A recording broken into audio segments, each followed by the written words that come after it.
घबरा गया, सोचने लगा मैं अपनी मौत कहां ढूंढूं। उसके रात में विचार आया कि मैं इस कुबलिया पीर के द्वारा अपनी मौत को ढूंढ लूंगा। हमारे पिंटू नेताजी भगवान की कथा में 100 मुद्रा दान करते, भगवान ने सब सब रखे, सब बुद्धि दें। प्रेम से भक्त और भगवान की। जरासंध ने विचार किया इस हाथी के द्वारा हमारी मौत मिल जाएगी। जो मेरे हाथी को हरा देगा और भाई हमें मार सकता है, और जो हाथी को हराएगा और उसे मैं अपना दामाद बना लूंगा, फिर हमारी मौत नहीं होगी। बड़ा समझदार था। उसने एक प्रतिज्ञा की कि जो मेरे कुबलिया पीर हाथी को लड़ाई में हरा देगा, मैं अपनी दोनों लड़कियों का विवाह उसके साथ ही कर दूंगा, एक ही नौजवान के साथ में। बड़ी बड़ी दूर के राजा महाराजा लोग आए, लेकिन अब हाथी के द्वारा सब मारे गए। कंस को भी मालूम पड़ा, ये भी पहुंचा, 9 साल की उम्र थी, और इसने जाते जाते हाथी को खोला और सूंड पकड़ी और घुमा करके फेंक दिया। एक सिपाही पहुंचा, महाराज हाथी हार गया, कौन आया है? जवाब दिया, मथुरा के नरेश कंस राजा है। जरासंध खुश हो गया और सोचने लगा मेरी मौत मिल गई, अब मैं मरने वाला नहीं हूं। अपनी दोनों लड़कियों को बुलाया, हस्ती प्रस्ती को, कंस राज के गले में जयमाल डलवा दी, और वो कुबलिया पीड़ हाथी, कुबलिया पीड़ दानों में गए तो है जबल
रिंकी विद्या जी की तरफ से भगवान की कथा बजान हो रहे हैं।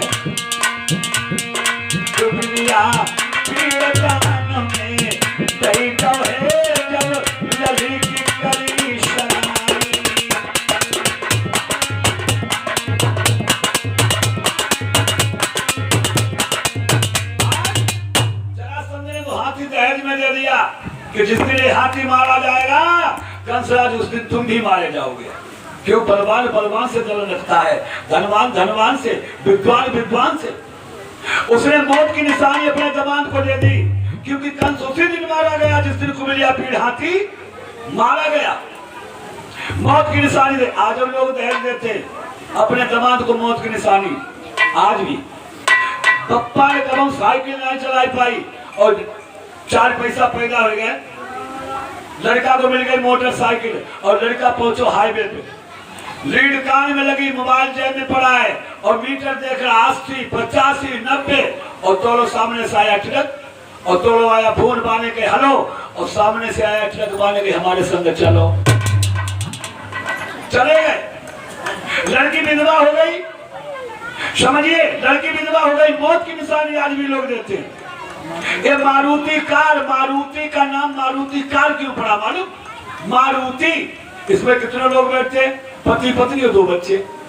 अब काउंटर के नीचे घुस गई, परिवार मर गया, घर में मारुति, घर में मारुति, परिवार मर गया, घर में मारुति, इसीलिए इसका नाम रखा गया मारुति। और ये मोटरसाइकिल, एक बात और बताऊं, दहेज देना है अगर आपको, तो कम से कम ये देखो लड़का पैदा क्या करता है। आजकल के लड़के हमने देखा बाप की दौलत पर ऐश करते हैं, उड़ाने में कोई हद तक नहीं लगती है। एक लड़का ने मोटरसाइकिल खरीदी, कई वर्षों की पहले की बात है प्रधान जी। अब तो गाड़ी को कई नाम दे रहे हैं, गाड़ी, 2 व्हीलर, बाइक। और बहुत पहले से मालूम क्या कहते थे? फटफटिया। 20 साल पुराने इसे कहते थे फटफटिया, जब राजदूत HD और बुलेट चलती थी। उस समय एक लड़का ने राजदूत मोटरसाइकिल ली और वो पत्नी उसकी बड़ी परेशान हुई। वो कहने लगी बहन क्या बताऊं, हमारे पति ने मोटरसाइकिल ली है कि घर में बच्चा भूखन मरी रहे, अरे हम तो परी टूटी खटिया में दैया बल मुचलई फट खटिया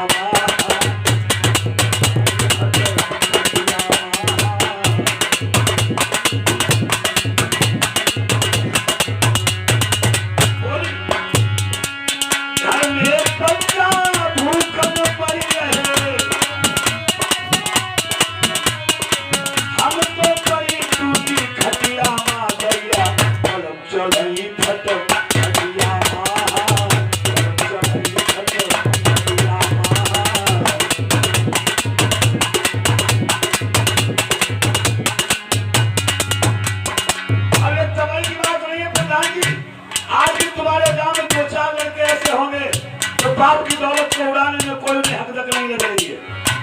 बोली घर में बच्चा भूखों मर के बाहर पति के काटी बन के, घर में बच्चा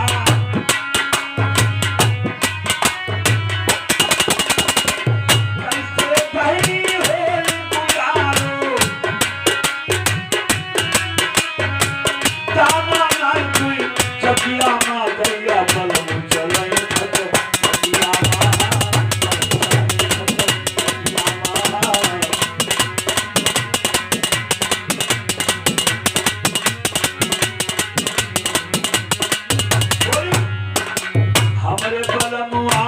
बने सौकिया भैंस बेच के लई भट भटिया,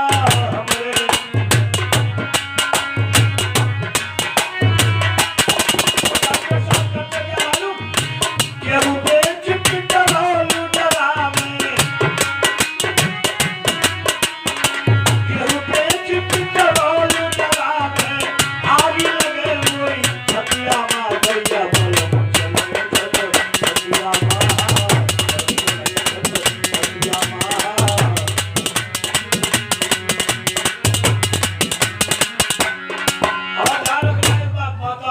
अगर तुम्हारे घर में मोटरसाइकिल है और तुम्हारा पति कुछ पैदा नहीं करता है और गेहूं बेच करके पेट्रोल डलवा रहा है, तो रात में चुप्पा उठो और बोतल में पेट्रोल निकालो, गाड़ी के ऊपर डालो, तिल्ली लगा दो।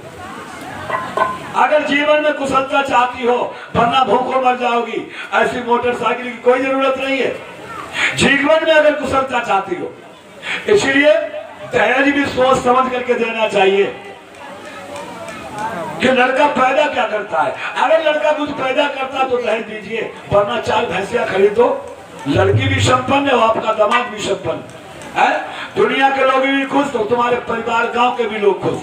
आज भाई कुमिलिया पीड़ हाथी दहेज में दे दिया भोजराज कंस को, और जब ये शादी करके घर में आया, एक तो करेला वैसे करूँ तो अब तो नेवा पे और पहुंच गो, एक तो वैसे वो दुराचारी था, अब तो उसने इतना बड़ा काम किया है जो जमाने में किसी ने नहीं करके दिखाया और वो करके दिखाया। अब तो घमंड हो गया है, और जिसे घमंड होता है तो घमंडी का सर नीचा जरूर होता है। इसे इतना बड़ा घमंड हुआ, एक दिन इसने सभी अपने दोस्त 18 गुंडा मोटे मोटे लठ लेकर के रहते थे साथ में, सभी गुंडों ने मंदिरा का पान किया।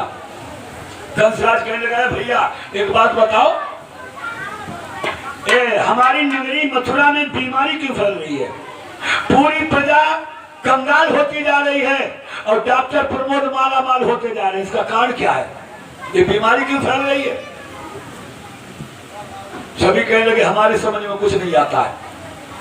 एक जो कम पिए था उसने कहा मैं बताऊं ये बीमारी क्यों फैल रही है? जब आप जाइए गोकुल बरसाने नंद गांव से जो लड़कियां माखन लाती है, सड़ा गला माखन, और बेच जाती हैं, और उसी के द्वारा बीमारी फैल रही है।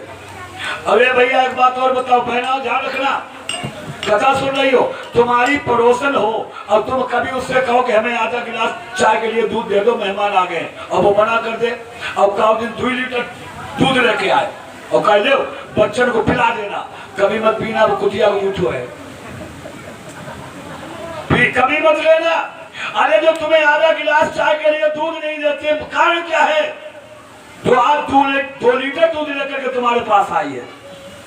यही कंसराज ने कहा ये सारा गला माखन लेकर के आती हैं और यहाँ बेच के चली जाती हैं, उसीलिए बीमारी फैल रही है। इस बीमारी को रोका जाए। कंसराज ने जाकर के वृंदावन की गली में ये 18 गुंडा बैठ गए और जो गोकुल बरसाने की लड़कियां आ रही थी उन्हें रोक लिया, ठहर जाओ। क्यों? कंसराज कहने लगा पहले एक बात बताओ कि तुम कौन कहां से आई हो और किन की राज दुलारी हो।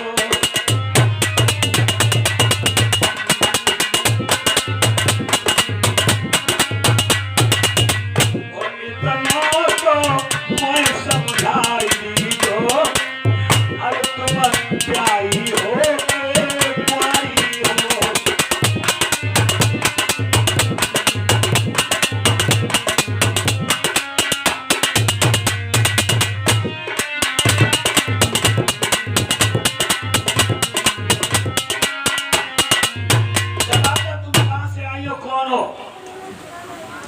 लड़कियों ने बताया मैं बरसाने की रहने वाली हूँ, नंदगांव में मेरी शादी हुई है, माखन बेचने जा रही हूँ।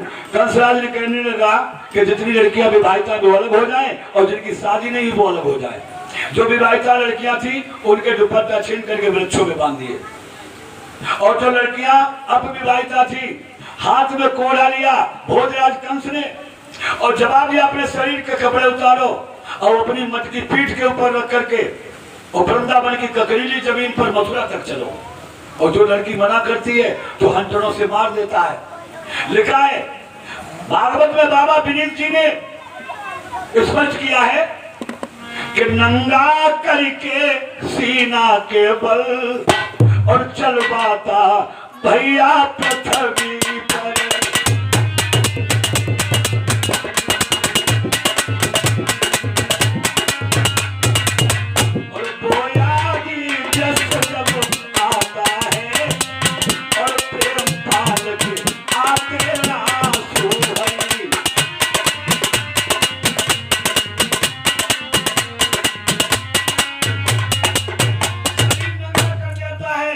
और मटकी पीठ के ऊपर बाबा विनीत ने भागवत में लिखा है। और जब लड़की मना करती तो हंटरों से मार देता है। लड़की वही करती मजबूरी बस। अब बताइए कोई लड़की नवयौवन की दहलीज पे कदम रखती हो और नंगा बदन करके ककरीली जमीन पर उसे चलाया जाए सीना के बल, तो उसकी दशा क्या होगी। सुखदेव जी बोले हे परीक्षित, इतना बड़ा अत्याचार जब कंसराज ने किया जैसे तैसे लड़कियां छूट पाई और छूट करके अपने घर पहुंची, अपने माँ बाप से शिकायत की। नंदगांव बरसाने गोकुल के लोग गए, महाराज अरे अब तो रक्षक भक्षक बन गए हैं। उग्रसेन कहने लगे मतलब जवाब दिया मेरे बच्चों की दशा देखो। और जब कपड़े दिखाए गए तो हंटरों के निशान है, खून निकल रहा है। उग्रसेन कहने लगे ये क्या दशा क्या है, किसकी मजाल है जो इन बच्चों की ये दशा की है। एक बुजुर्ग था खड़ा हो गया, महाराज ये आपके कुंवर साहब की दशा है। कंसराज की हाँ, ए मंत्री कंसराज को बुलाइए। वो जब कंसराज आए पिताजी को नमस्ते, नमस्ते का उत्तर देने के बाद में उग्रसेन ने जवाब दिया कंसराज इन बच्चों को तुम देख रहे हो, इन्हें तुमने क्यों मारा। कंसराज ने जवाब दिया पिताजी ये सड़ा गला माखन लेकर के बेच के चली जाती हैं और पैसे अच्छे लेकर के जाती हैं, ये हमारे यहाँ बीमारी फैल रही है इसीलिए मैंने इन्हें मारा। उग्रसेन कहने लगे मैं राजा हूं, एक कर्तव्य मेरा है। भोजराज कंस ने जवाब दिया पिताजी तुम बुढ़े हो गए, तुम्हारी बुद्धि काम नहीं कर रही है, अब तुम राज करने के लायक नहीं हो।